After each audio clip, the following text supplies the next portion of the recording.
बात कुछ और करना था आपसे, लेकिन यहाँ पर बैठे हुए परमेश्वर ने वो सब कुछ बदल दिया। रात को कुछ और बात हो गया, लेकिन यहाँ पे आके कुछ और बात, क्योंकि शायद परमेश्वर कुछ हमेशा बदलाव चाहता है।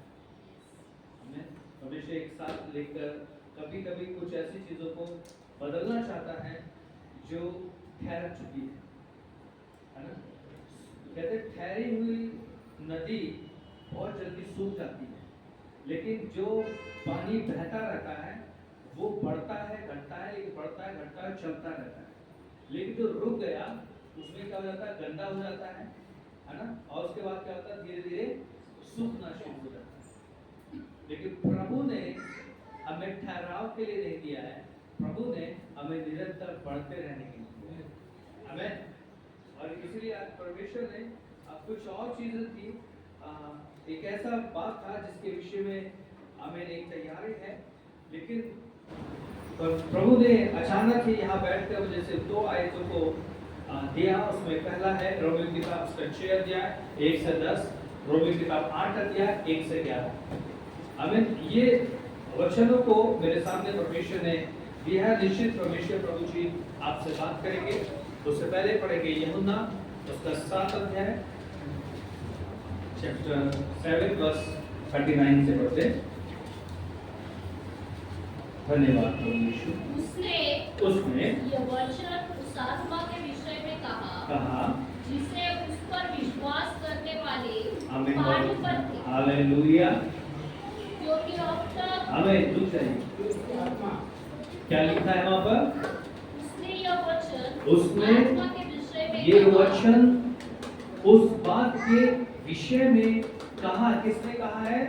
प्रभु यीशु मसीह ने कहा है कि ये वचन जो आज आप सुनने जा रहे हैं वो विश्वास करने वालों के ऊपर क्या पाने के लिए है?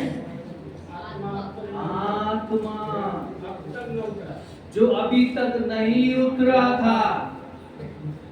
प्रार्थनाएं तो कर रहे थे, प्रार्थनाएं तो चल रही थी, लेकिन आत्मा जो अभी तक नहीं उतरा था, उस आत्मा के विषय में प्रभु क्या करने जा रहा है? आपको कहने जा रहा है। कितने लोग तैयार हैं? हालेलुया।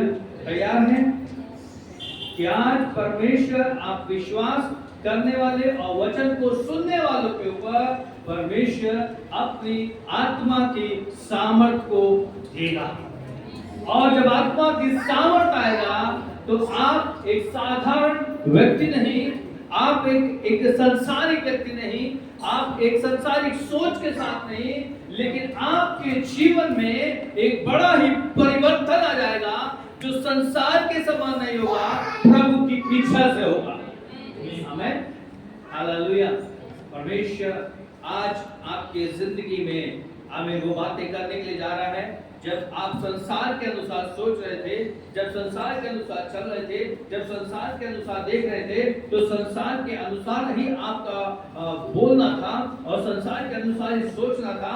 लेकिन जब वचन को सुनने के लिए हमें समय आ गया, जो बातें प्रभु जी कहने वाले हैं वो अभी तक उन सुनने वालों को प्रभु आत्मा का अभिषेक जो अभी तक नहीं आया था, लेकिन अब वचन के सुनने वालों के ऊपर परमेश्वर अपनी आत्मा की सामर्थ उतारने के लिए जा रहा है।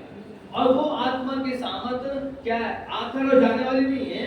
वो आत्मा जब आपके भीतरी अस्तित्व को हिला के रख देती है, तो वचन कहता है तुम्हारे उघाड़े चेहरे के ऊपर जब परमेश्वर का प्रताप प्रकट होता है तो तुम्हारा अंश अंश करके बदलेगा। यानी क्या होगा आज? आज क्या होना है? क्या होना है आज? बदलना है, परिवर्तित हो जाना है ना? आपका सब कुछ बदल जाना है। आज आपका देखने का नजरिया भी बदलेगा। आमीन। हालेलुया। दस गॉड से लिखा है। आमीन। पढ़िए आगे। क्योंकि यीशु अब तक अपनी महिमा को न पहुंचा था। तब भीड़ में से किसी ने ये बातें सुनकर नहीं, फिर से पढ़िए 39 से पढ़िए। उसने यह वचन उस आत्मा के विषय में कहा। प्रभु यीशु मसीह ने ये जो वचन उस आत्मा के विषय में कहा था, जिसे उस पर विश्वास करने वाले पाने पर थे। क्योंकि आत्मा अब तक न उतरा था। क्योंकि यीशु अब तक अपनी महिमा को न पहुंचा था। अभी तक आत्मा नहीं उतरा था। आज भी वचन तो सुन रहे हैं, आमीन, वचन को आमीन पढ़ रहे हैं, लेकिन आत्मा अभी भी उतरा नहीं है। ये बोतल अभी से इसका पानी खाली कर दे तो क्या होगा? क्या कहलाएगी? सिर्फ बोतल, है ना? बराबर है ना?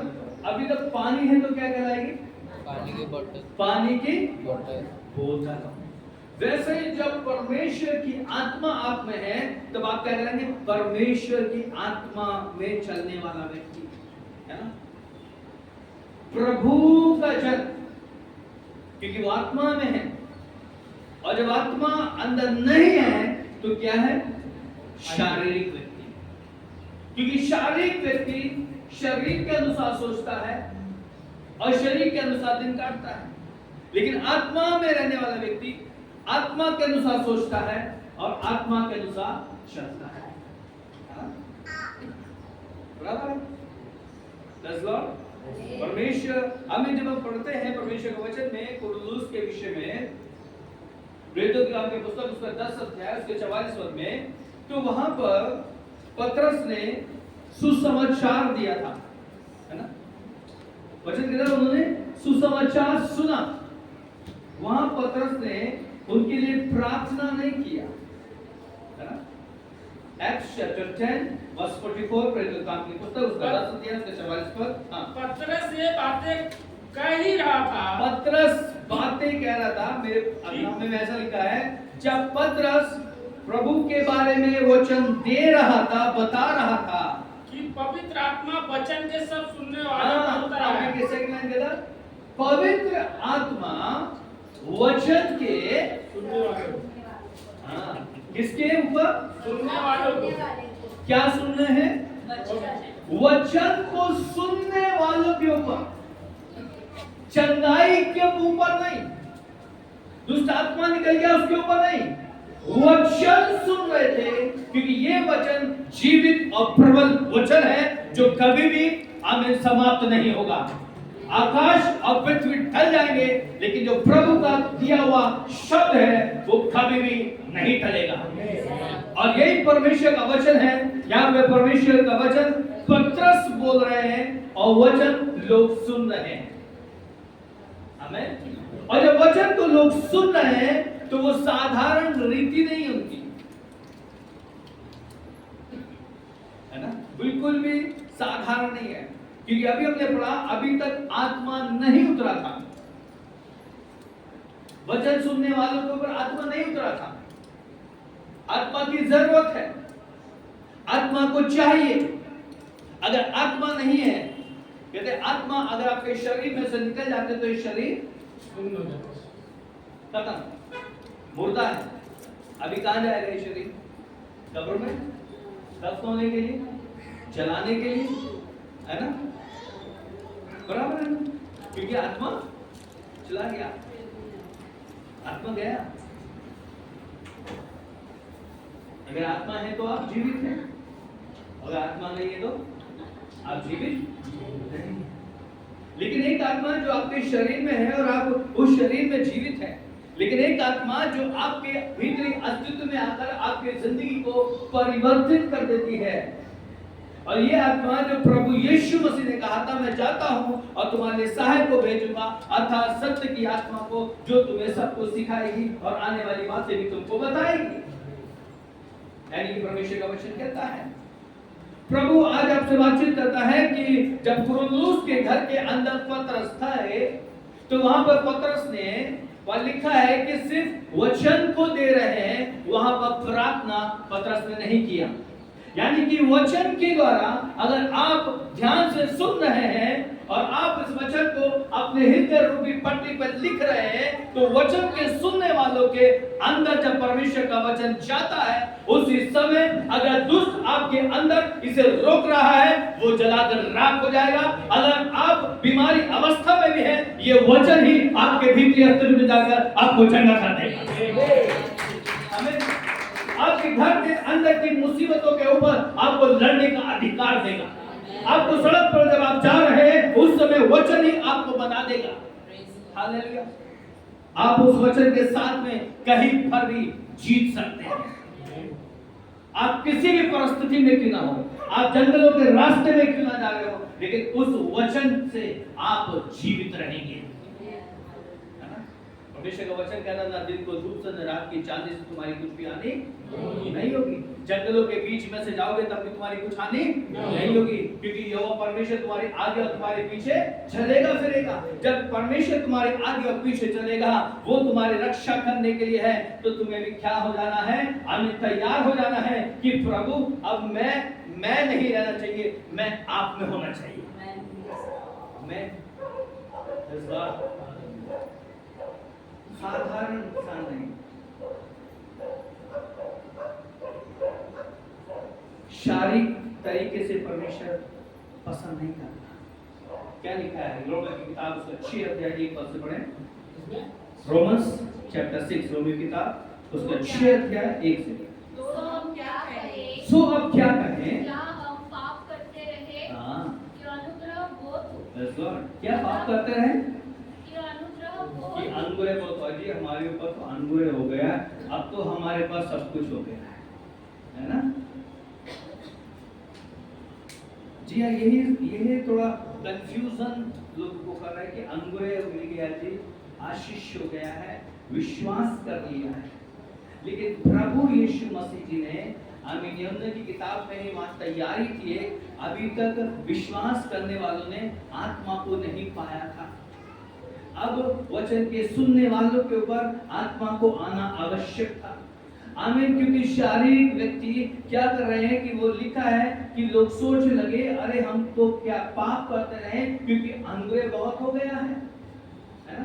अब तो अनुग्रह हो गया है, अब तो हमने बपतिस्मा ले लिया है, अब तो हम आराधना में जाते हैं, आमीन, बहुत शक्तिशाली आराधना हो जाती है। अब तो हम घर में भी बाइबल पढ़ रहे हैं, अब तो चलते हुए भी बाइबल पढ़ रहे हैं, हम तो आमीन बस में भी बाइबल पढ़ रहे हैं, हर जगह में बाइबल पढ़ रहे हैं। आमीन। प्रभु यीशु ने क्या कहा था? तुम पवित्र शास्त्र में तो ढूंढते हो, परंतु मेरे पास आना नहीं चाहते, है ना। मेरे पास आना, जी हाँ, पवित्र शास्त्र में तो पढ़ते जा रहे हैं, लेकिन क्या वाकई में वो पढ़ने के द्वारा ही सब कुछ हो रहा है? वचन कहता है आमीन, इस वचन को आमीन जो आप सुन रहे हैं, जो आप पढ़ रहे हैं, वो आपके अंदर होने पाए, आपके अंदर। इसलिए वहां पर लिखा है, क्या आप पाप करते रहे, क्या अनुग्रह बहुत हो? नहीं। यानी कि उस अनुग्रह को अगर आप पाप में जीवन बिता रहे हैं, पाप में जा रहे हैं, तो उस अनुग्रह को क्या कर रहे हैं? आप खंडित कर रहे हैं अपने जीवन से, उसे खत्म कर रहे हैं अपने जीवन से। और जब वो अनुग्रह आपके ऊपर की अनुग्रह तो हो गया है, लेकिन उसके बाद भी पाप कर रहे हैं, इसका मतलब यह है कि आत्मा आपके ऊपर फिर भी नहीं आ पा रहा है। आत्मा के लिए आपने अपने हृदय में, अपने जीवन में जगह को ही नहीं रखा है। जब आत्मा आपके अंदर नहीं आ रही है, तो यानी कि आपका अंदर ही अस्तित्व खाली पड़ा हुआ है। वचन कहता है जब एक दुष्ट आत्मा जाती है ना, चली जाती है, और वो वापस कुछ समय के बाद आती है, तो क्या पाती है? ये शरीर सदा सजाया हुआ है। तब क्या करते हैं दुष्ट? वापस जाके साथ को और लेकर आते। क्यों लेकर आ गई? क्योंकि ये शरीर अभी भी प्रभु यीशु मसीह की आत्मा में तैयार नहीं हुआ है, इसी कारण से।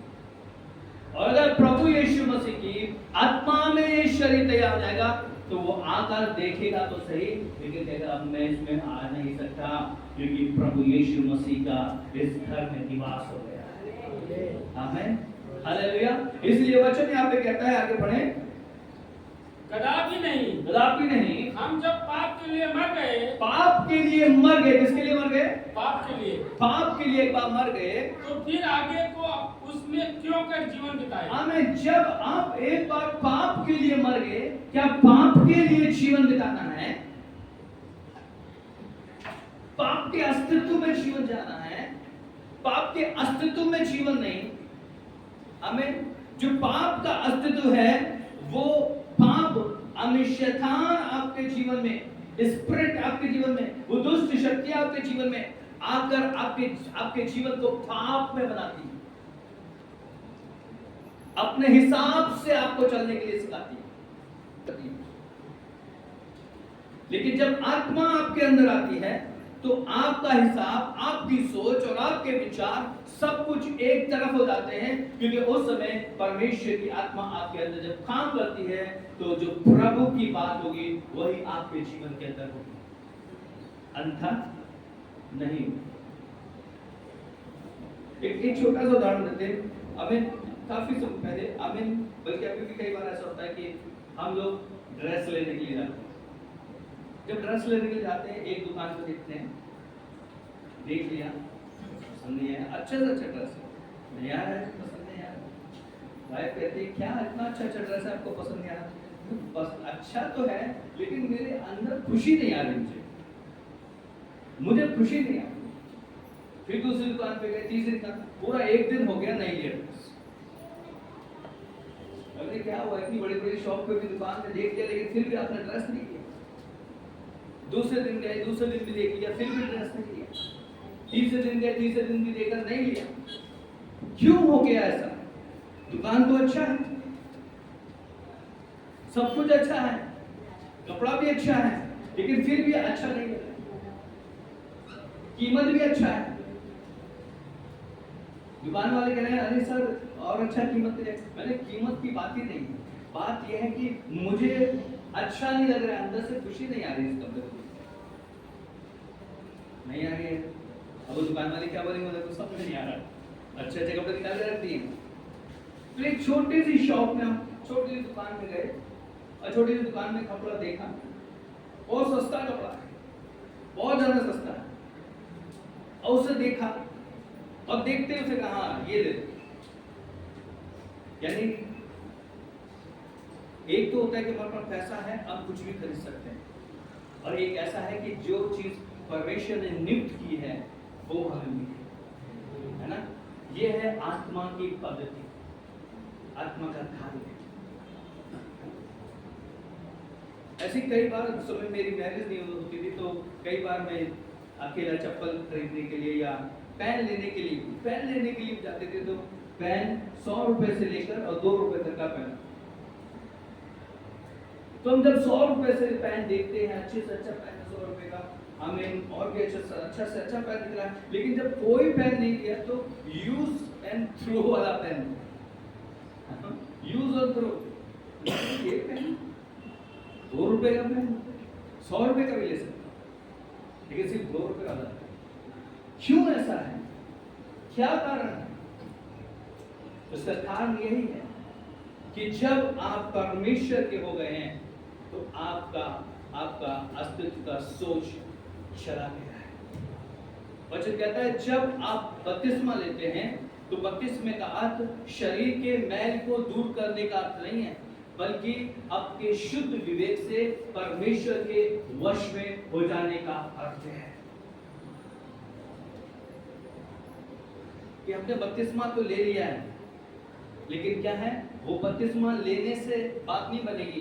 बपतिस्मा के साथ में आप शुद्ध विवेक से परमेश्वर के साथ हो जाना चाहिए, उससे ज्यादा फायदा है, वो आपके लिए बेनिफिट है। बपतिस्मा लेकर के हम अभी हमने पढ़ा ना कि पाप के साथ में जीवन बिताते रहे, क्या बपतिस्मा लेने के बाद भी पाप में चलते रहे, मन्नतें पूरी करते रहे,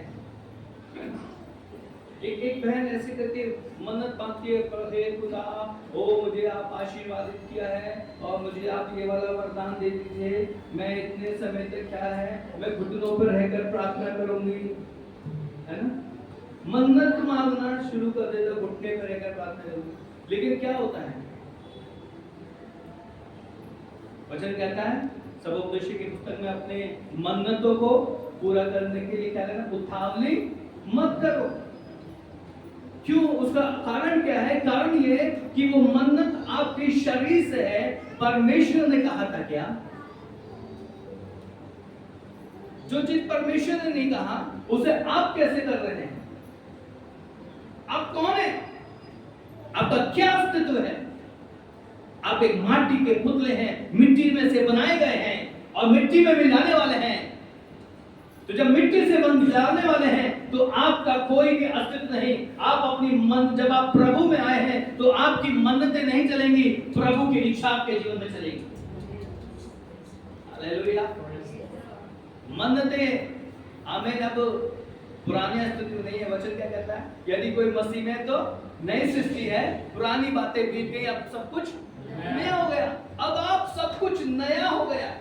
जब जिंदगी में सब कुछ नया हो गया है और वो नया पल लाने के लिए हमें परमेश्वर प्रभु जी ने अपनी आत्मा को आपके जीवन में दिया है। हालेलुया। आगे पढ़िए उसको। क्योंकि तुम नहीं जानते कि हम सब जिन्होंने मसीह यीशु का बपतिस्मा लिया, उसकी मृत्यु का बपतिस्मा लिया। हालेलुया। किसका बपतिस्मा लिया? प्रभु यीशु मसीह की मृत्यु का बपतिस्मा आपने लिया है। कितने लोगों ने लिया? सभी ने लिया ना? बपतिस्मा सभी ने लिया?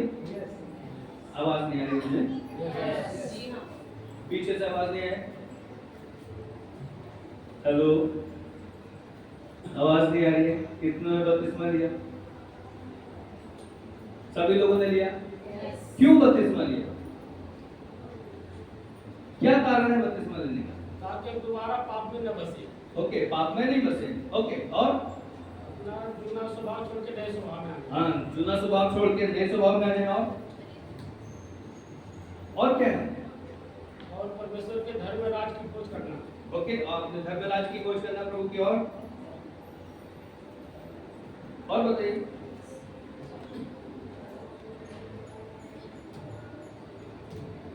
फर्स्ट पीटर चैप्टर 3, इसको बोल के रखिएगा। फर्स्ट पीटर चैप्टर 3 वर्स 21, पहला पत्रस की किताब, उसका 3 अध्याय, उसका 21 पद। उसी पानी का दृष्टांत भी, उदाहरण भी, अर्थात बपतिस्मा यीशु मसीह के जी उठने के द्वारा, यीशु मसीह के जी उठने के द्वारा। किसके द्वारा? यीशु मसीह की क्या उठने के द्वारा? जी उठने के द्वारा, है ना? किसके द्वारा? जी उठने के द्वारा। हाँ, अब तुम्हें बचाता है। इससे शरीर के मैल को दूर करने का अर्थ और नहीं ध्यान है। समझिए, इसमें शरीर के मैल को दूर करने का अर्थ नहीं है, परंतु शुद्ध विवेक से। किसके? शुद्ध विवेक से। सभी का शुद्ध विवेक है।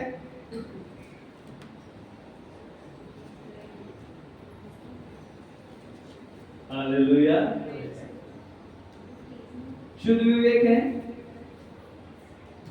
हाँ या ना? हाँ है तो हाँ, नहीं है तो नहीं है। हाँ तो हाँ, नहीं है तो नहीं। आवाज बोली। शुद्ध विवेक से है। कॉन्शियस शुद्ध है? नहीं है, बिल्कुल नहीं है। सही है भाई लोग बोलना नहीं है, बिल्कुल सही बात है। बहन लोगों का शुद्ध है? नहीं है ना? बराबर नहीं है। बपतिस्मा तो ले लिया है, लेकिन विवेक शुद्ध नहीं है। विवेक शुद्ध नहीं है। जब तक विवेक शुद्ध नहीं है तो परमेश्वर के वश में कैसे होंगे? है ना? वहां पे ये लिखा है ना, पढ़िए, फिर से पढ़िए इसको। क्या तुम नहीं जानते हम सब जिन्होंने मसीह नहीं, सॉरी, फर्स्ट पीटर, हाँ, उसी पानी का दृष्टांत भी, अर्थात यीशु मसीह के यीशु प्रभु जी के जी उठने के द्वारा जी उठ गया। यीशु प्रभु मरा नहीं, प्रभु यीशु मसीह जी उठने के द्वारा तुम्हें बचाता है। इससे शरीर के मैल को दूर करने का अर्थ नहीं है, परंतु शुद्ध विवेक से परमेश्वर के वश में हो जाने का अर्थ है। आमेन, हालेलुया।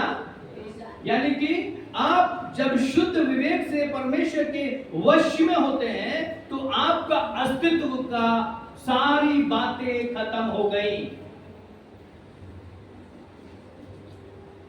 समझ में आया बात? कितने लोगों को समझ में नहीं आया? मैं वापस दोहराऊंगा, किन लोगों को समझ में नहीं आया? नहीं आया, मुझे लग रहा है। हमें नहीं आया ना? देखिए, सुनिए फिर से। आप समझ में आया? भाई लोगों को समझ में आया? बहन लोगों को समझ में आया? आपका विवेक ही शुद्ध होना चाहिए। हाँ, अगर विवेक, आप जो सोच रहे हैं, आप जो कर रहे हैं, क्या आपका विवेक उस बात के लिए सही है? अभी हमने पढ़ा रोमी के 6 अध्याय में पाप ना करना। तो पाप कैसे आता है? पाप आपके विवेक में आता है, आपकी सोच में आता है, और तब आप पाप करते हैं। यहाँ पे परमेश्वर का वचन कहता है तेरा तू अपने शुद्ध विवेक से परमेश्वर के वश में हो जाना है। यानी कि जब आपका कॉन्शियस, आपका विवेक ही परमेश्वर के वश में हो गया है तो आप पाप कर ही नहीं सकते। आमीन। अब आप पाप नहीं करेंगे, आपके पाप का स्वभाव नहीं होगा, बल्कि आपके जीवन में परमेश्वर के स्वभाव में आप बढ़ने लगेंगे। वापस आइए रोमी की 6 अध्याय में पढ़िए। नहीं, रोमन्स चैप्टर 6। क्योंकि तुम नहीं जानते कि हम सब जिन्होंने मसीह यीशु का बपतिस्मा लिया, उसकी मृत्यु का बपतिस्मा लिया। जी हाँ, उसकी मृत्यु का, अभी हमने क्या पढ़ा था? प्रभु यीशु मसीह मरकर जी उठा है ना? और यहाँ पर प्रभु का वचन कहता है प्रभु यीशु मसीह क्या हुआ? किसका बपतिस्मा लिया है? मसीह यीशु का मृत्यु का बपतिस्मा। यानी कि आप जब बपतिस्मा लेते हैं, प्रभु यीशु मसीह में मृत्यु का बपतिस्मा लेते हैं, है ना? जब आपको पानी के अंदर लेके जाया जाता है तो अगर वहीं पर हमें एक व्यक्ति को 5 मिनट रोक दें तो क्या होगा? क्या हो जाएगा? सांसें कम हो जाएगी, सांसें कम हो जाएगी ना? और जैसे ही वो ऊपर आता है तो क्या होता है? जीवन आता है। यहाँ पर हमें बताया कि प्रभु गाड़ना, एक्चुअली उसे बोलते हैं गाड़ना, कि आप प्रभु यीशु मसीह के द्वारा पानी में आप गाड़ दिए जाते हैं। आपका पुराना अस्तित्व गाड़ दिया जा रहा है। आप प्रभु यीशु मसीह के साथ उस गाड़े गए हैं, मर गए हैं, और जैसा प्रभु यीशु मसीह गाड़ा गया और फिर से जी उठा, उसी प्रकार से ये बपतिस्मा का अर्थ बताता है कि आप भी मरे हुए में से फिर से जी उठे। और जो जी उठने वाला व्यक्ति है, अब वो शारीरिक व्यक्ति नहीं। आगे पढ़े। अर्थात उस मृत्यु का बपतिस्मा पानी से हम उसके साथ गाड़े गए, ताकि जैसे देखिए क्या लिखा है, उसके साथ गाड़े गए, अलग नहीं, उसके साथ। कभी सोचते हैं कि अलग गाड़े गए, आप आज गाड़े गए, लेकिन वचन में आपको बताया आप उसके साथ गाड़े जाते हैं। यानी उस समय प्रभु यीशु, जब आप बपतिस्मा ले रहे हैं तो प्रभु यीशु मसीह आपके साथ में है, आपके पास में है। आप नीचे जा रहे हैं, प्रभु भी आपके साथ में है। आप जब ऊपर आ रहे हैं तो प्रभु आपके साथ में, यानी कि आप प्रभु यीशु मसीह के साथ गाड़े जाते हैं और प्रभु यीशु मसीह के साथ ऊपर आ जाते हैं। हालेलुया। आगे बढ़िए। मसीह पिता महिमा के द्वारा मरे हुए में जिलाया गया, वैसे ही हम भी नए जीवन की सी चाल चले। Glory to lord, hallelujah. जैसा मसीह यीशु मरे हुए में से जिलाया गया, वैसे ही तुम भी कैसी चाल चलो? नए जीवन कैसी चाल चलना है, नया जिंदगी, पुराने अस्तित्व में नहीं, पुराने जीवन के अनुसार नहीं।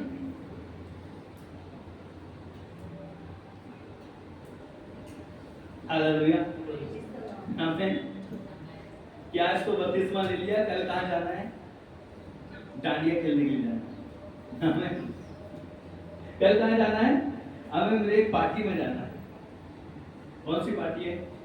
बढ़िया वाली पार्टी। हमें आज बपतिस्मा लिया है, कल गांव जाना है। गांव कैसे जाना है? कैसे जाएंगे गांव?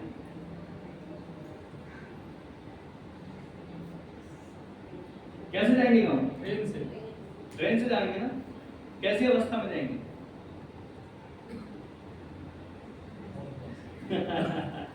अभी मेरी बात नहीं समझ में है ना?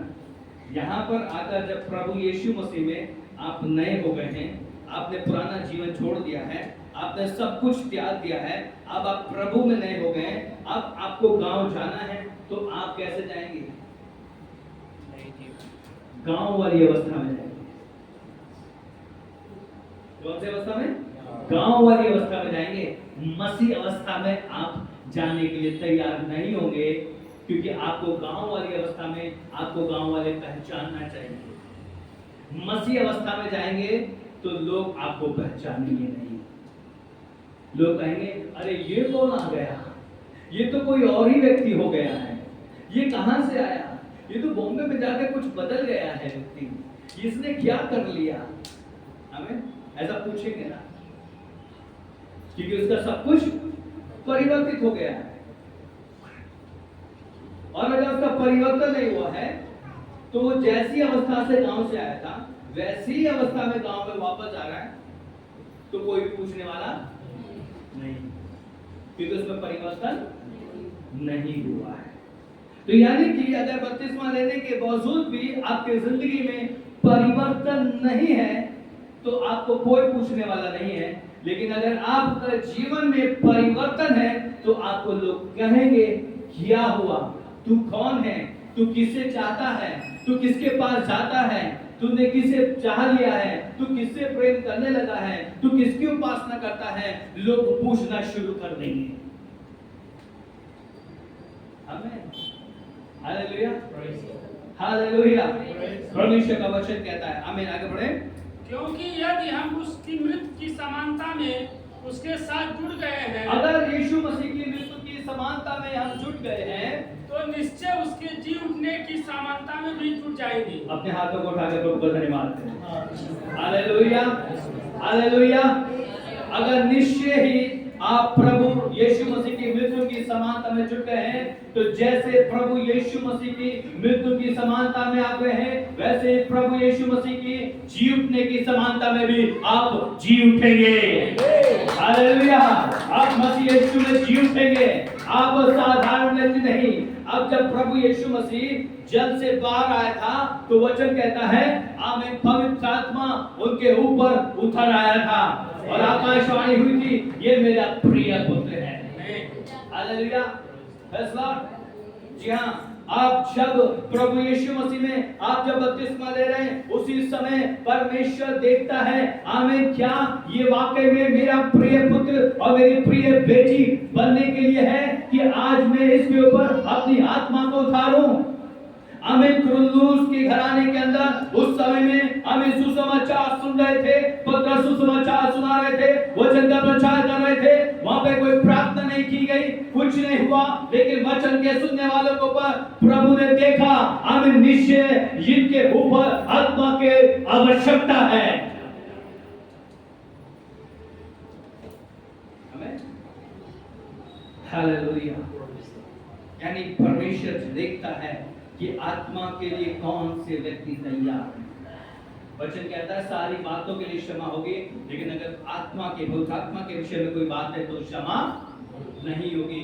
इसीलिए बहुत सोच समझकर परमेश्वर आत्मा को देने वाला परमेश्वर है। ऐसे नहीं कोई अपनी मन्नतों को पूरा करने के लिए आत्मा के लिए बहुत प्रार्थना करता है। मैं एक सर्च कर रहा था, मैं जब सर्च कर रहा था तो मैं देखा कि कोई चंगाई के लिए, वरदान के लिए प्रार्थना कर रहा है, कोई दुष्ट आत्मा को निकालने के लिए प्रार्थना कर रहा है, कोई किसी बात के लिए प्रार्थना कर रहा है, कोई किसी बात, एक एक चीज के लिए क्या कर रहे हैं, प्रार्थना कर रहे हैं। लेकिन वचन कहता है ये सारे वरदान तो एक आत्मा में है, परमेश्वर की आत्मा तो एक ही है। परमेश्वर तो एक ही है, प्रभु यीशु तो एक ही है, उसके अंदर सब कुछ सीमित है। अगर आप मसीह यीशु में हैं तो सारे अधिकार आपके अंदर खाली करेंगे। आप सब के ऊपर वो परमेश्वर अपनी सामर्थ के कार्य आत्मा के द्वारा आपके अंदर से करना आरंभ कर देगा। आमीन।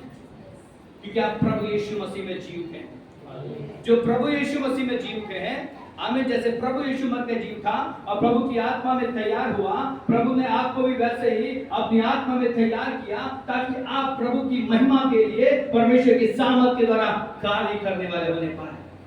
आमीन। आगे बढ़े। क्योंकि हम जानते हैं कि हमारा पुराना मानव तो उसके साथ क्रूस पर चढ़ाया गया। क्या चढ़ाया गया? क्रूस पर चढ़ाया गया। क्या चढ़ाया गया? पुराना मनुष्य तत्व, पुरानी जिंदगी, पुराने विचार, पुराना स्वभाव, पुराना विवेक, पुरानी बातें, सब कुछ किसके साथ चढ़ा दिया गया? क्रूस के ऊपर चढ़ा दिया गया। वचन कहता है क्रूस की गाथा नाश होने वालों के लिए तो मूर्ख था, लेकिन उद्धार पाने वालों के लिए परमेश्वर की, यानी कि अगर क्रूस पर चढ़ा दिया गया है तो क्रूस के ऊपर से आमीन आपके ऊपर सामर्थ्य है।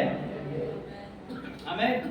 उस क्रूस के ऊपर से आपको परमेश्वर सामर्थ्य दे रहा है, क्योंकि आपका अस्तित्व जो पुराना था, जो मरा हुआ था, जो विचार बेकार थे, स्वभाव बेकार था, आपकी जिंदगी मृत्यु के समान थी, आप चोरी कर रहे थे, झूठ बोल रहे थे, गाली बक रहे थे, आपका विरोध आपकी जिंदगी में नाशवान था, नाश हो रहे थे आप। जब आपने कलवरी क्रूस के ऊपर से चढ़ा दिया तब आप क्या हो गए? आमीन। प्रभु की वचन कहता है प्रभु की सामर्थ उस क्रूस के ऊपर से उद्धार पाने वालों के ऊपर उतर आती है। हालेलुया। तो जब क्रूस के ऊपर से हमें सामर्थ आएगी तो आप कैसे हो जाएंगे? हालेलुया। तो रब शांत हल कर हमें, हालेलुया। एक साधारण इंसान है ना, एक साधारण अस्तित्व में जीने वाला व्यक्ति आपका जीवन परिवर्तित जीवन हो जाएगा। आगे बढ़े। ताकि पाप का शरीर व्यर्थ हो जाए, पाप का शरीर व्यर्थ हो जाए, ताकि हम आगे को पाप के दासत्व में न रहे, आगे को पाप के दासत्व में न रहे। जी हाँ, पाप का दासत्व मतलब गुलामी, पाप की गुलामी में ना रहें। अब पाप की गुलामी में जीवन नहीं बिताना है, क्योंकि अब आपका जिंदगी जो पुराना अस्तित्व है वो कहाँ चढ़ा दिया गया है? क्रूस पर। क्रूस पर। क्यों चढ़ाया गया है? क्योंकि विश्वास करने वालों के ऊपर अभी आत्मा का आना आवश्यक है, जरूरी है। हमें और जहाँ रोमी की किताब 8 अध्याय उसके 3 पद से पढ़ो। क्योंकि जो काम व्यवस्था शरीर के कारण दुर्बल होकर ना कर सके। व्यवस्था किसके कारण? शरीर के कारण।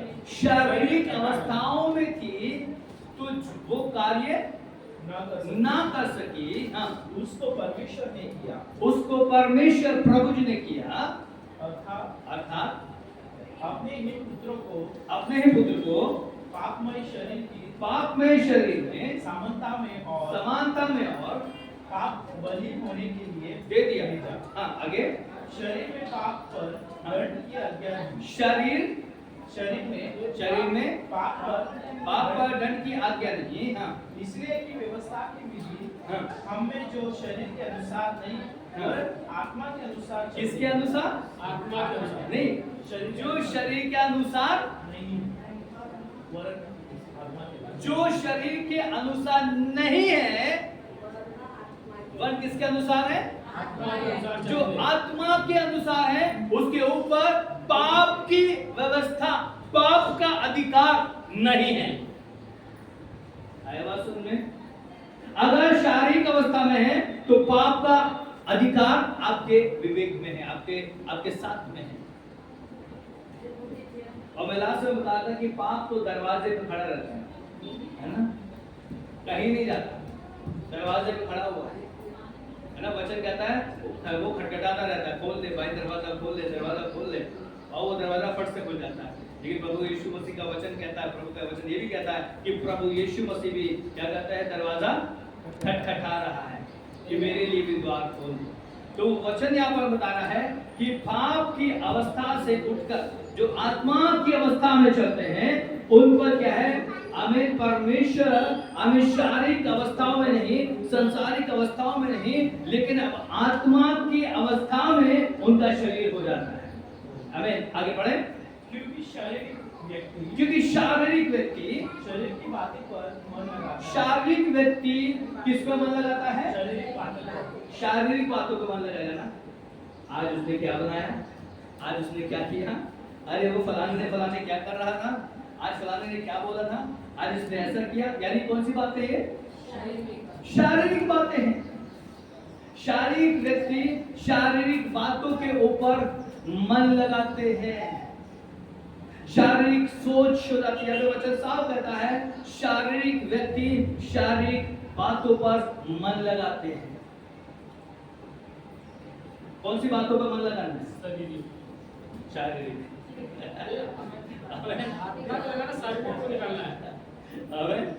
कौन सी बातों पर? हाँ, शरीर की बातों पर लेकिन मन ज्यादा लगता है, आत्मा की बातों पर मन कम लगता है ना। शारीरिक बात के लिए आप सुबह से लेकर शाम हो जाए, रात हो जाए, 24 घंटे आ जाए, आप शरीर की बातों में आनंद करेंगे। लेकिन जहां पर आत्मा की बातें आत्मिक रीति से होना शुरू होती है, वही क्या होता है, शरीर थकावट मान जाता है। क्यों शरीर थकावट मान जाता है? क्योंकि उसमें अभी तक आत्मा नहीं आया है। कई लोग प्रार्थना तो करते हैं, प्रार्थना करने के बावजूद भी उनके सर में दर्द होने लगता है। कई लोग प्रार्थना तो करेंगे लेकिन क्या बहुत ज्यादा थक गए। क्यों होता है ऐसा? क्या कारण है? क्या बात है?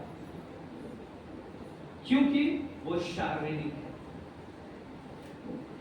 शारीरिक व्यक्ति जब शरीर से प्रार्थना करता रहता है, वो थक जाता है और कई बार चिड़चिड़ा भी हो जाता है। उसके सर में दर्द होने लगता है, वो सर खुलाने लगता है, कान खुलाने लगेगा, कभी हमें सोता रहेगा। क्यों हो रहा है? क्योंकि वो शारीरिक है। जो आत्मा की चलाई में आ गया, हमें वचन कहता है हमें शरीर तो थकता है, थके तो शमित हो जाता है, लेकिन प्रभु की आत्मा के द्वारा वो नया बल प्राप्त करता जाता है। इसलिए लिखा है शारीरिक व्यक्ति शारीरिक बातों के ऊपर मन लगाते हैं। हमें आगे बढ़े। परंतु लेकिन आध्यात्मिक व्यक्ति आत्मा की बात पर, लेकिन आध्यात्मिक व्यक्ति परमेश्वर की आत्मा की बातों के ऊपर मन लगाते हैं। शारीरिक व्यक्ति शरीर के अनुसार अपने जीवन में सोचते हैं, लेकिन परमेश्वर की आत्मा के अनुसार की गई बातों की ओर सोचने वाले हमें कभी भी थकते नहीं हैं। हालेलुया। आगे बढ़े। शरीर पर मन लगाना, शरीर पर मन लगाना मृत्यु है। आमीन। क्या लिखा है? शरीर पर मन लगाना तो मृत्यु है। क्या है? मृत्यु। शरीर पर मन लगाना तो मृत्यु है। मृत्यु है, परंतु आत्मा पर मन लगाना जीवन और शांति है। दो बातें, जीवन भी है और शांति। शरीर के अनुसार जो चल रहा है उसकी आयु भी कम हो गई। शरीर के अनुसार जाने वाला अभी शरीर की सोच में है, शारीरिक बातों में है, शारीरिक मन है, शारीरिक विचार है, शरीर का देखना है, शरीर के अनुसार चलना है। यानी कि शारीरिक व्यक्ति शरीर की बातों पे चल रहा है तो उसके लिए क्या है? शारीरिक व्यक्ति के लिए मृत्यु है। वचन कहता है आगे, क्योंकि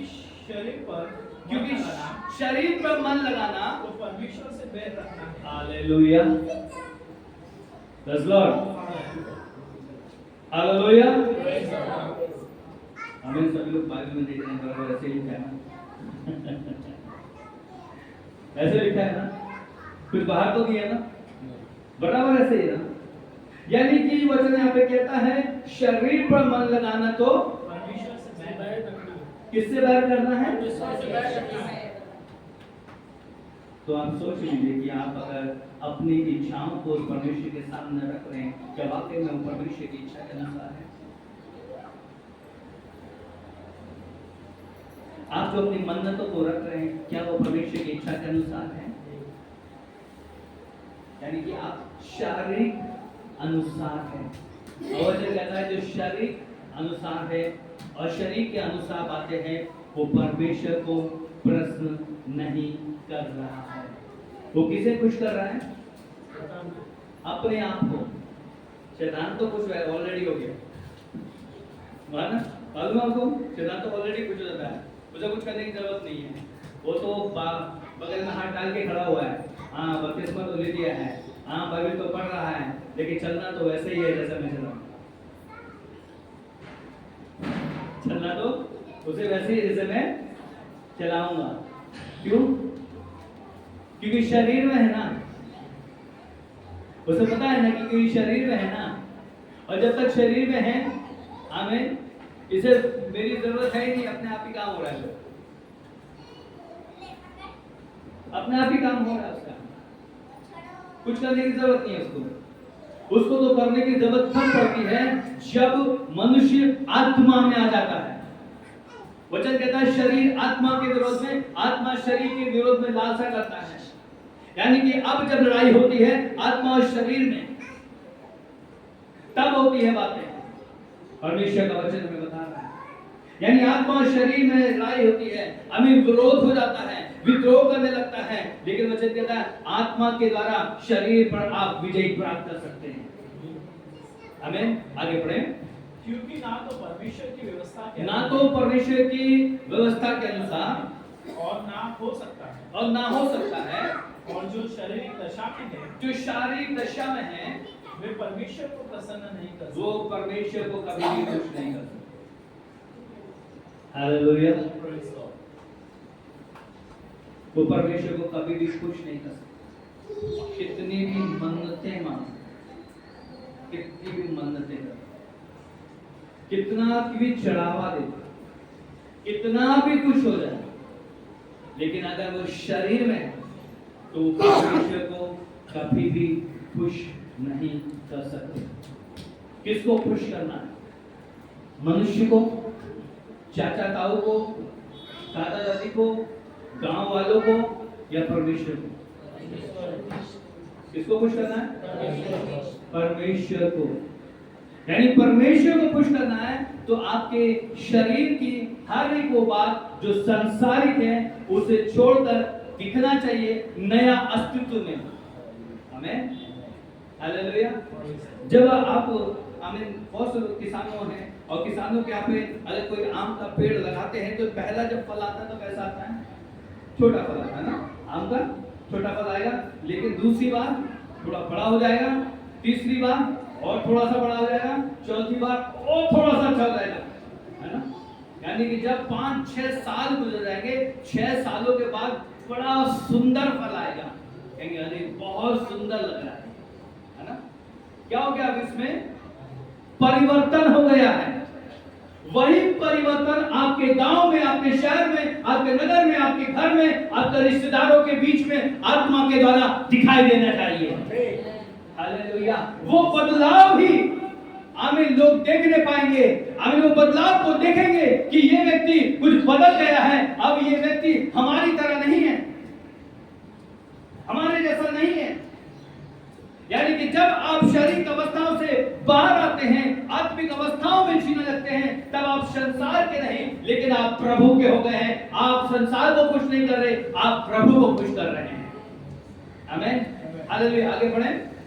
परंतु जबकि परमेश्वर का आत्मा तुम में बसा है, तुम में वास करता, बहुत ध्यान से सुनिएगा, अगर परमेश्वर का आत्मा तुम में वास करता है तो तुम शारीरिक दशा में नहीं, आमीन, परंतु आत्मिक दशा में हो। बस।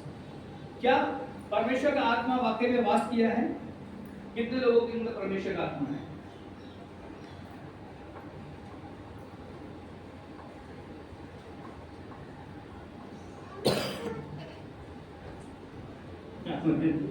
हालेलुया। हालेलुया। हालेलुया। परमेश्वर का आत्मा है या नहीं है? मैं खड़ा भी करूंगा, है या नहीं है? है जिसमें है वो खड़े हो जाए। और फिर मैं पूछूंगा।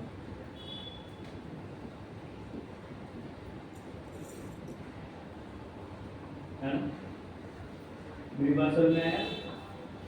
समझ में आया कि अगर परमेश्वर की आत्मा है तो आप फौरन खड़े होंगे और कहेंगे परमेश्वर की आत्मा है, और आज ये प्रभु का एक व्यक्ति है और परमेश्वर से कहने जा रहा है कि परमेश्वर हमें एक मुकुट तेरे लिए तैयार कर दिया है और वो मुकुट तेरे ऊपर है।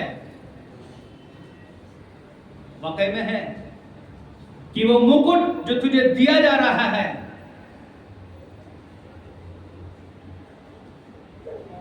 थैंक यू लॉर्ड जीसस, यानी कि वो चीज हमें जो तेरे अंदर अभी अधूरी है लेकिन परमेश्वर की आत्मा है तो वो तुझ में पूरी करने जा रहा है। जो अभी भय है उसे दूर कर कर परमेश्वर की सामर्थ्य तुझ में देने जा रहा है। आमीन। आत्मा है तो खड़े होकर ये कहेंगे कि मुझे परमेश्वर ऐसा कह रहा है कि ऐसा होने जा रहा है। हालेलुया। गवाही दे देना। अभी हमने भाइयों की गवाही सुना, प्रभु ने मुझे ऐसे बचाया, ऐसे किया, बहुत वंडरफुल गवाही, अच्छा गवाही है ना। हमारी गवाही ऐसा हम लोग गवाही देते बहुत सारी बातों से, लेकिन अभी गवाही परमेश्वर की आत्मा में गवाही। आज आपने क्या दर्शन पाया? आप जब सो रहे थे तो परमेश्वर ने स्वप्न में आकर आपसे क्या कहा?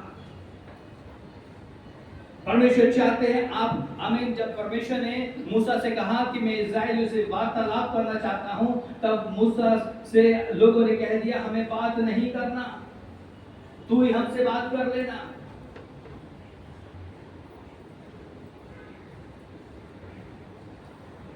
परमेश्वर ने बात नहीं,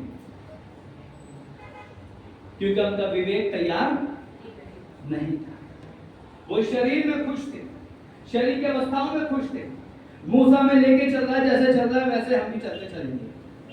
लेकिन मूसा जी तो प्रार्थना करने के लिए चले गए पहाड़ के ऊपर नीचे। इन्होंने क्या सोच लिया, अभी मूसा जी तो चले गए, अब हम क्या करेंगे, चलो आप अपने हिसाब से जीना शुरू कर दो, है ना।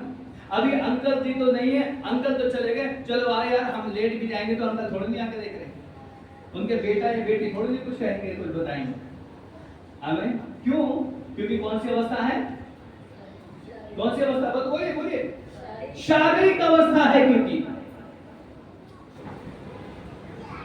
हमें शारीरिक अवस्था वाले यही सोचेंगे अरे कोई नहीं देख रहा, अब तो अंकल भी नहीं, चलो हम जैसे मर्जी वैसे,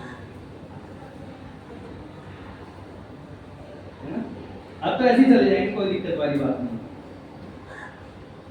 क्योंकि शारीरिक अवस्था है वो। लेकिन आत्मिक अवस्था है, आमीन। जब आत्मा में है तो अंकल हो या ना हो, आमीन, मेरा घर है, मेरा प्रार्थना का घर है। आमीन। प्रभु ने कहा तेरा घर प्रार्थना का घर होने पाए, मुझे अपने प्रार्थना के घर में जाना है, वो मेरा घर है, मुझे जाना है, मुझे प्रार्थना करनी है, मेरे लिए है वो, क्योंकि वो आत्मा में है, वो प्रभु में। आज विश्राम दिन है, वो मेरे लिए परमेश्वर ने विश्राम दिन ठहराया, वो मेरे लिए है, मैं जाकर बैठूंगा। हालेलुया। उसको समय मिले ना मिले, उसे प्रार्थना का समय मिले ना मिले, उसे प्रचार का समय मिले ना मिले, हमें बैठकर वहां पर प्रभु की उपस्थिति में अपने आप को तैयार कर रहा है कि निश्चित रूप से मेरा भी समय आएगा जरूर। हालेलुया। हमें कई बार ऐसे हुआ, मैं कई जगह कई लोग के साथ में कभी 20 पास्टर हुए, कभी 30 पास्टर, कभी ग्रुप में गया, नहीं समय मिलता था, बैठता था, कोई बात नहीं, समय आएगा। और समय आता था और बड़ा भयानक समय आता था। और जब समय ऐसा आता था कि सोलापुर कोल्हापुर के अंदर हमें जब हम गए तो काफी 8-10 सेवक लोग थे। हमें मैं तो सबसे छोटा सेवक है, पीछे में है हमें। लेकिन जब वहां पर क्या होने लगा है, हमें दुष्ट खेलना चालू हो गए हैं, वो चिल्लाना चालू हो गए हैं, इधर से उधर पटकना चालू कर दिए हैं, कुश्ती लड़ना चालू कर दिए हैं। हमें अभी छोटा सेवक पीछे है, हमें अभी कुछ भी नहीं है। हमें तब बोले आजा, अरे पीछे क्यों है आप भी आगे आइए ना। हम कहा है पीछे है, तब कहा है अब आप भी आगे आइए। हालेलुया। जब आपका नंबर आता है तो वहां पर आप नहीं, परमेश्वर कार्य करता है। हालेलुया। मेरे प्रियजनों, ऐसे ही जब परमेश्वर की आत्मा के आप जा रहे हैं, शायद आपको वहां पर कोई भी नहीं पहचान पाएगा, कोई आपको जान नहीं सकता, लेकिन परमेश्वर आपको जानता है, क्योंकि आपको परमेश्वर ने चुना है, मनुष्य ने नहीं चुना। परमेश्वर का वचन कहता है, मैंने तुझे चुना है और तुझे ठहराया है, तुझे नियुक्त किया है, तू मेरा है। हालेलुया। और जिसे परमेश्वर ने चुना है, वो परमेश्वर अपने उस बंदे को तैयार कर रहा है। वो शरीर में तैयार नहीं होते हैं, आत्मा में तैयार होते हैं, है ना।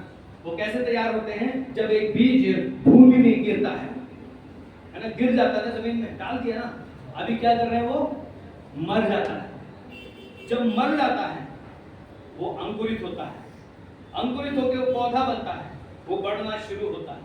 अभी तक उसमें कुछ नहीं है, अभी जो बीज डाला था वो भी मर गया है, मिट्टी में मिल गया है, जड़ आ गई है, अंकुरित होकर पौधा ही है, अभी योग्य नहीं है। लेकिन जब वो पौधा धीरे धीरे बढ़ना शुरू होता है, हमें वो बड़ा झाड़ बन जाता है, उसमें जब फल आता है, तब उसकी पहचान होती है, आत्मा की पहचान होती है, क्योंकि आत्मा के फल उसमें लगना शुरू हो जाते हैं। हालेलुया। क्योंकि वो शरीर के अनुसार नहीं, वचन कहता है, जिसके अंदर परमेश्वर की आत्मा है। आगे बढ़े। यदि किसी में मसीह का आत्मा नहीं, तो वो उसका जन नहीं। फिर से पढ़ो, शुरू से। परंतु जबकि परमेश्वर का आत्मा तुम में, जबकि परमेश्वर का आत्मा तुम में वास करता है, तो तुम शारीरिक दशा में नहीं, तो तुम शारीरिक दशा में नहीं, परंतु आत्मिक दशा में हो। Praise Lord। अब तुम शारीरिक दशा में नहीं, परंतु कौन सी दशा में हो? आत्मिक। आत्मिक दशा में हो। पहली बात। दूसरी बात क्या कहा? यदि किसी में मसीह का आत्मा नहीं है, तो उसका जन, तो उसका जन, तो उसका जन, यानी मसीह का आत्मा होना चाहिए, तभी उसका जन है। आमीन। यानी कि मसीह की आत्मा के बिना क्या है?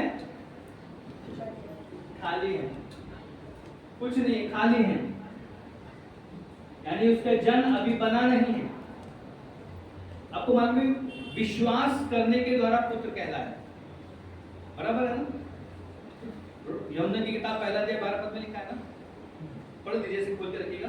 पहला यूहन्ना की किताब, जॉन, पहला यूहन्ना नहीं, जॉन सुसमाचार, जॉन चैप्टर 1 वर्स 12, यूहन्ना की किताब, उसका पहला अध्याय, उसका 12 पद। परंतु जितनों ने उसे ग्रहण किया, उसने उन्हें परमेश्वर के संतान होने का अधिकार दिया। उन्होंने किसे? परमेश्वर की संतान होने का अधिकार दिया। जी हाँ, यूहन्ना की किताब उसका पहला अध्याय, उसके 12 पद में परमेश्वर का वचन साफ इस बात को कहता है, जितनों ने उस पर विश्वास किया, उसे परमेश्वर की संतान होने का अधिकार दिया। और रोम की किताब 8 अध्याय, उसका 12 पद से पढ़ें। इसलिए ये भाइयों, हम शरीर के कर्जे में नहीं, शरीर के अनुसार दिन काटे, क्योंकि यदि तुम शरीर के अनुसार दिन काटोगे, तुम मारोगे, तो मरोगे। यदि आत्मा में क्रियाओं को मारोगे, तो जीवित रहोगे। इसलिए कि जितने लोग परमेश्वर के आत्मा के चलाए चलते हैं, इसलिए कि जितने लोग परमेश्वर की आत्मा की चलाए चलते हैं, वे ही परमेश्वर के हैं। वो परमेश्वर के पुत्र है, वे परमेश्वर के पुत्र हैं। बदल दिया ना? बदलाव देखा आपने? सुसमाचार में तो कहा विश्वास करने वाले पुत्र कहलाएंगे, लेकिन लोगों की किताब में क्या बदल दिया? बिल्कुल, आत्मा में चलने वाले पुत्र कहलाएंगे। और अभी हमने उससे पहले क्या पढ़ा था कि अगर परमेश्वर का आत्मा तुम में नहीं है, तो तुम परमेश्वर के जन नहीं हो। अब क्या करना चाहिए? क्या करना होगा? क्या चाहिए? परमेश्वर की आत्मा में तैयार होना है, परमेश्वर की आत्मा में चलना है। वचन कहता है जो प्यासा है वो मेरे पास में आए, उसके हृदय से जीवन की जल की नदियां बह निकलेंगी। जॉन चैप्टर 7 वर्स 37 से जब आप पढ़ते हैं वहां पर आपको मिल जाएगा। परमेश्वर देख रहा है जो प्यासा है वो मेरे पास में आएगा, उसके हृदय से जीवन की जल की नदियां बह निकलेंगी, क्योंकि अभी तक विश्वास करने वालों के ऊपर आत्मा नहीं आया था। हमें ऐसे लिखा है, पर के समय प्रभु यीशु मसीह खड़े हुए कहा, पढ़िए।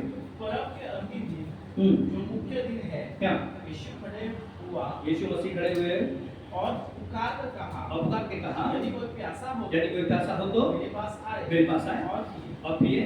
जो मुझ पर विश्वास करे, जो मुझ पर विश्वास करता है, जैसा पवित्र शास्त्र में आया है, उसके हृदय में से जीवन की जल की नदियां बह निकलेंगी। आमीन। यानी यहाँ पे परमेश्वर आत्मा के विषय में वहां पे वार्तालाप कर रहे हैं। और यहाँ पर रोमी की किताब में जब 8 अध्याय में आ जाते हैं तो वचन कहता है जिसमें परमेश्वर की आत्मा नहीं वो परमेश्वर का जन नहीं है।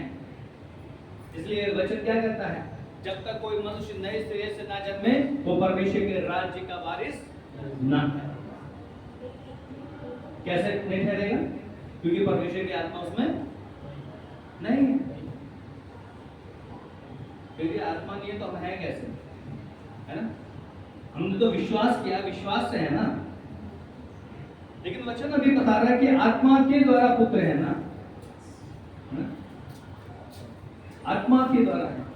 अगर आत्मा नहीं है तो आप परमेश्वर के जन भी नहीं बन पा रहे हैं। आत्मा है तो आप परमेश्वर की पहचान में पहचाने जाते हैं। और आत्मा के फल हैं, वहां पर अगर आप पढ़ते हैं गलतियों की किताब, इसे खोल के रखिएगा, रोमी की किताब 8 अध्याय, आमीन। गलतियों की किताब का 5 अध्याय, हालेलुया। गैलेशियस चैप्टर 5 5 में 8 5 अध्याय। ऐसी सीख तुम्हारे बुलाने वाले को हाँ, गलतियों की किताब उसका 5 अध्याय उसका 21 पद से पढ़ें। डहा, मतवालापन, लीला क्रीड़ा और उसके जैसे ऐसे और काम है, हाँ। उसके विषय में मैं तुमसे पहले से कह देता हूँ, हाँ। जैसे पहले कह भी चुका हूँ, हाँ। कि ऐसे ऐसे काम करने वाले परमेश्वर के राज्य के वारिस ना होंगे। कौन लोग होंगे? जो शरीर के अनुसार। अब आत्मा में आगे बढ़े, सीखो। पर आत्मा का फल प्रेम, आनंद, शांति, धीरज, कृपा, भलाई, विश्वास, नम्रता और संयम है। ऐसे ऐसे कामों के विरुद्ध में कोई भी व्यवस्था नहीं है। यानी कि जब आप परमेश्वर की आत्मा में आते हैं, आप परमेश्वर की आत्मा में, वचन कहता है ना, रोमी किताब 8 अध्याय का भी वचन पढ़ा, अगर आप प्रभु की आत्मा में हैं, आप परमेश्वर के जन हैं, तो आपके अंदर परमेश्वर की आत्मा के फल झलकेंगे। आत्मा के फल आप में कार्य करना शुरू कर देंगे। और आत्मा का पहला फल कौन सा है? चुगली करना, चुगली करना, विरोध करना, आमीन, झूठी बड़ाई करना, आमीन, दोष लगाना, ऐसा नहीं है ना? बिल्कुल नहीं। आत्मा का फल ये नहीं है। आत्मा का फल क्या है? प्रेम। जी हाँ, जब आप परमेश्वर की आत्मा में हैं तो आप आत्मा के फलों में फलवंत होते जाएंगे। आपको मांगने की जरूरत नहीं है। हमारे में जब परमेश्वर की आत्मा में आप आना शुरू करते हैं तो आपको वरदानों की मांगने की जरूरत नहीं है, क्योंकि वो वरदान आत्मा के फलों में आपके अंदर से स्वयं काम करना शुरू कर देंगे। आमीन। आमीन। जीवन के इतने वर्षों में मैं कभी भी आत्मा के आमीन वरदानों को मांगने के लिए कभी प्रार्थना नहीं की। आमीन। जब आमीन मैं कॉलेज के अंदर पढ़ाई कर रहा था, आमीन, उस समय पे भी मैं बेड पे था, मेरे लोग नौजवान भाई लोग मेरी हेल्प कर रहे थे, और उस समय पे मैंने परमेश्वर से नहीं मांगा कि प्रभु मुझे वरदान दे, मुझे ये वरदान दे दी, मुझे वो वरदान दे दी। मैं सिर्फ प्रभु के लोगों के साथ सेवा करने के लिए चाहता था। बस उनके साथ जैसा उन्होंने कह दिया, अगर पर्चे बांटने तो पर्चे बांटना है, अगर पानी पिलाना तो पानी पिलाना है, अगर बाथरूम टॉयलेट बाथरूम धोने के लिए दे दिया तो टॉयलेट बाथरूम धोने के लिए दे दिया, अगर कपड़े धोने के लिए दे दिए तो कपड़े धो दिए, जो करने के लिए वो दे देते थे, सेवक में वही काम कर लेता था। मुझे पूरी जरूरत नहीं थी। एक बार हमें गटर पूरा भर गया था, गटर का पानी पूरा ऊपर आ गया है, आपको ये गटर साफ करना, कोई बात नहीं, गटर साफ करेंगे, गटर भी साफ कर देता कर, हमें कोई दिक्कत नहीं। यानी कि आप कोई भी काम करने लगो, उसमें सब में परमेश्वर की महिमा है। और वही काम करते करते एक दिन चप्पलों को साफ करने के लिए मिल गया, चप्पल भी साफ कर दिया और हमें रखना शुरू कर दिया। परमेश्वर ने उसमें भी आशीर्वादित किया। उसे उठाकर फिर आमीन आराधनालय की गेट के पास जाके खड़ा कर दिया कि अब गेट की सफाई करनी है, लोगों को अंदर लेके आना है, वो भी कर लिया। अब आराधनालय के अंदर आ गए हैं, कहां से शुरू हुए और अभी गेट के अंदर आ गए हैं। अब जब गेट के अंदर आ गए हैं तो क्या करना है, हमें लोगों को सिर्फ प्रार्थना के लिए वहां तक पहुंचाना है, स्टेज तक लेके आना है, वो भी करना शुरू कर दिया। अभी जब उसके बाद क्या नंबर आ गया, अभी आपको प्रार्थना करना है। लेकिन अभी मुझे तो प्रार्थना नहीं आता है, मुझे तो प्रार्थना नहीं आता है। लेकिन परमेश्वर का वचन रूपी किताब 8 अध्याय में कहता है, आत्मा आए भर भर के प्रार्थना करती है जो बयान से बाहर है। आमीन। मुझे नहीं मालूम आमीन कैसे प्रार्थना होनी है, उन बीमारों के लिए कैसे प्रार्थना होनी है, उन दुष्टों के लिए कैसे प्रार्थना होनी है। आमीन। सिर्फ आंख बंद कर दिया और जो भी आ गया सिर्फ प्रभु के यीशु मसीह के नाम से सिर्फ कह दिया, प्रभु मैं नहीं जानता इसे क्या है, आप इसे चंगा कर दें। प्रभु सिर्फ ये आप इसे चंगा कर दें, यीशु मसीह जी आप इसके अंदर की जो भी दुष्ट आत्मा है इसे चंगा कर दें। आमीन। मेरे प्रिय बहनों भाइयों, आपके अंदर वचन कहता है रोमी की किताब 8 अध्याय में, अगर प्रभु का आत्मा तुझ में है, तू परमेश्वर का जन है। आमीन। हालेलुया। प्रभु तुझ में होकर कार्य करेगा। हालेलुया। मेरे प्रिय, मैं आपको बताना चाहता हूँ उस समय से आमीन जब वहां पर ऐसे करके प्रार्थना कर रहे थे, मुझे नहीं मालूम क्या हो रहा है, लेकिन वहां के आमीन जो मेरे टीचर हैं, जो प्रिंसिपल हैं, जो वहां के आमीन अधिकारी हैं, आमीन वो कह रहे हैं ये हमारे यहाँ पर क्या हो रहा है। अभी तक तो नहीं हुआ, इतने वर्षों में तो नहीं हुआ, लेकिन अभी क्या हो रहा है कुछ मालूम नहीं हो रहा है। बहुत कुछ अनहोनी हो रही है। जो बाइबल के अंदर प्रभु ने लिखा है वो परमेश्वर वहां पे अपने चिन्ह चमत्कार को वहां पे करना शुरू कर चुका है, वहां पे अद्भुत कार्य करना शुरू कर दिया है। मैंने तो कभी वरदान ही नहीं मांगे, मैं कभी भी प्रभु से कहा भी नहीं कि प्रभु मुझे ये दे दीजिए। मैं एक ही बात, प्रभु जी मुझे माफ कर दीजिए। मेरे लिए प्रार्थना ये तो प्रभु जी मुझे क्षमा कर दीजिए, मैंने मेरी जवानी के पापों को मुझे क्षमा कर दीजिए, मुझे क्षमा कर दीजिए, मुझे नया कर दीजिए, मुझे तैयार कर लीजिए, आपके अपने अनुसार बना दीजिए, आपकी इच्छा में बना दीजिए, आप जैसा चाहते हैं वैसा आप मुझे लेके चलिए। मेरे प्रियजनों, आप जब ये कहना शुरू करेंगे प्रभु मैं नहीं परंतु आप मुझ में जीवित हो, मुझे चलना है आपके अनुसार, मुझे बढ़ना है आपके अनुसार, मेरे प्रियो प्रभु आपके मन की अवस्थाओं को देखेगा और परमेश्वर की आत्मा आपके भीतरी अस्तित्व में कार्य करना आरंभ कर देगी। हालेलुया। परमेश्वर का वचन आज हमें बताता है आप प्रभु यीशु मसीह के जन है तो प्रभु की आत्मा आप में वास करती है। इसलिए वचन कहता है हे सोने वालों जाग उठो ताकि मसीह की ज्योति तुम में चमक उठे। आइए अब खड़े हो जाए, आज इस समय अपने आप को प्रभु के हाथों में देते हैं और आप प्रभु से आज कहें प्रभु मेरे खालीपन को दूर कर दे, मेरे खालीपन को दूर कर दे, अपनी आत्मा से मुझे भर, अपनी आत्मा में मुझे तैयार कर। मैं नहीं परंतु प्रभु यीशु आप मुझ में जीवित हो जाए। ओ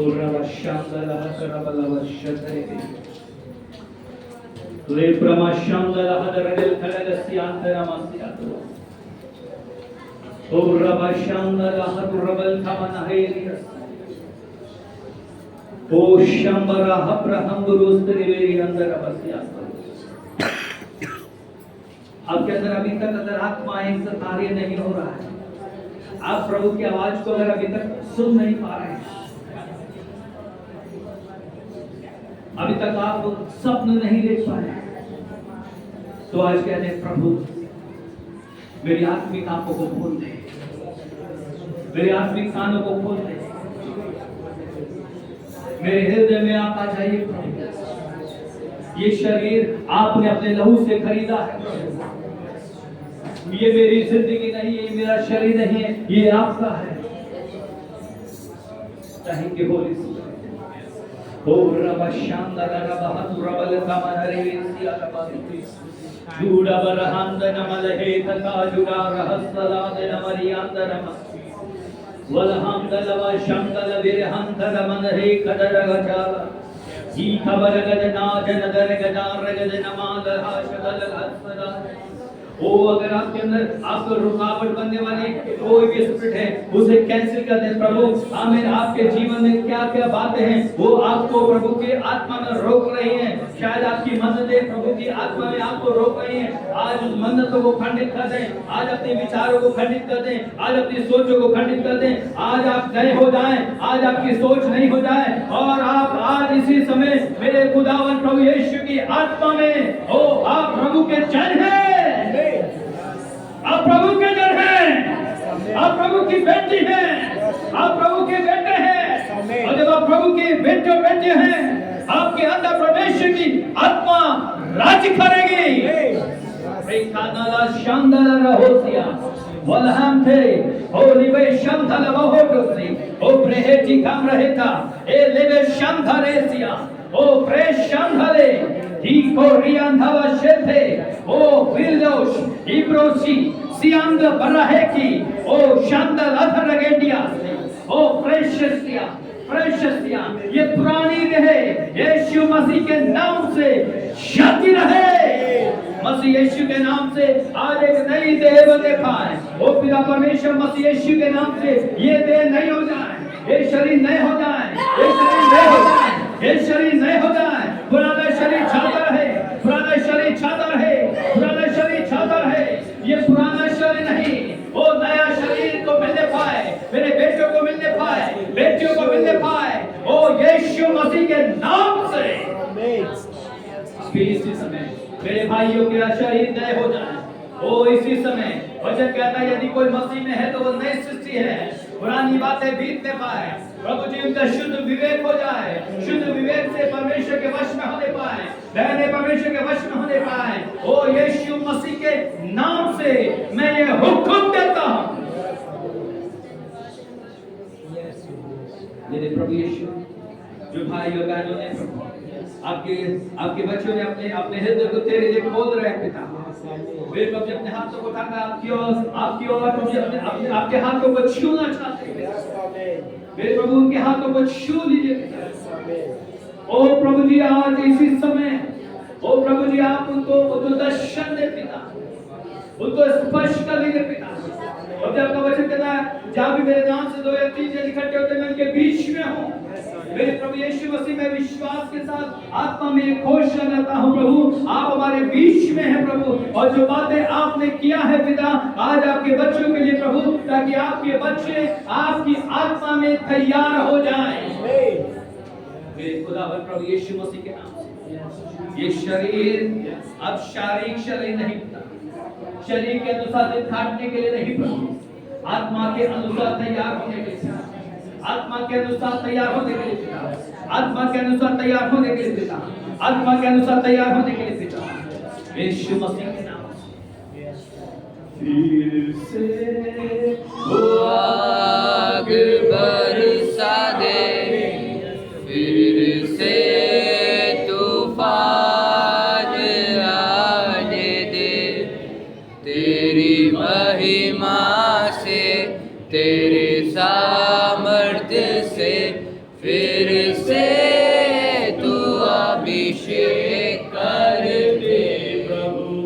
फिर से तू आग बरसा दे, फिर से तूफान आने दे, तेरी महिमा से तेरी सामर्थ्य से फिर से तू अभिषेक कर दे हमें। पवित्र आत्मा, पवित्र आत्मा,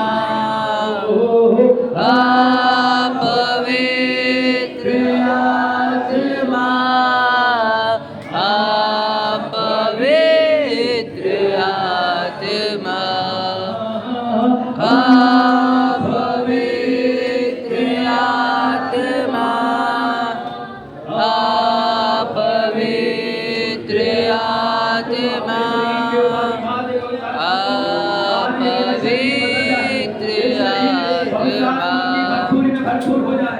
ये शरीर पवित्र आत्मा के अभिषेक में होने पाए। आमीन हालेलुया। आपका शुद्ध विवेक परमेश्वर के साथ में होने पाए।